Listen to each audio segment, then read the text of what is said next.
মোহাম্মদ আশরাফুলের ঘরে এসেছে নতুন অতিথি। আবারও পুত্র সন্তানের বাবা হয়েছেন বাংলাদেশের ব্যাটিং কোচ। সামাজিক মাধ্যমে গত রাতে এক পোস্টে তিনি বিষয়টি নিশ্চিত করেছেন। পরিবারের সঙ্গে একটি ছবি তুলে আশরাফুল গত রাতে নিজের অফিসিয়াল ফেসবুক পেজে একটি ছবি পোস্ট করেছেন। ক্যাপশনে তিনি লিখেছেন, আলহামদুলিল্লাহ, আজ রাত 10:35 মহান আল্লাহ তাআলা আমাদের পরিবারে আরেকটি পুত্র সন্তান দান করেছেন। প্রথমে এক কন্যা সন্তান, তারপর এক পুত্র সন্তান, আর আজ আবার এক পুত্র সন্তানের বাবা হওয়ার সৌভাগ্য আল্লাহ আমাকে দিয়েছেন।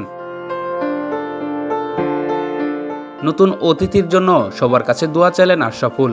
গত রাতে ফেসবুকে বাংলাদেশের সাবেক অধিনায়ক লিখেছেন, আল্লাহর এই অগণিত নিয়ামতের জন্য আমি অন্তরের গভীর থেকে শুকরিয়া আদায় করছি। সন্তান হলো আল্লাহর পক্ষ থেকে আমানত ও রহমত। আল্লাহ যেন আমার সকল সন্তানকে নেক, সুস্থ, দিনদার ও মানবিক মানুষ হিসেবে গড়ে ওঠার তৌফিক দান করেন।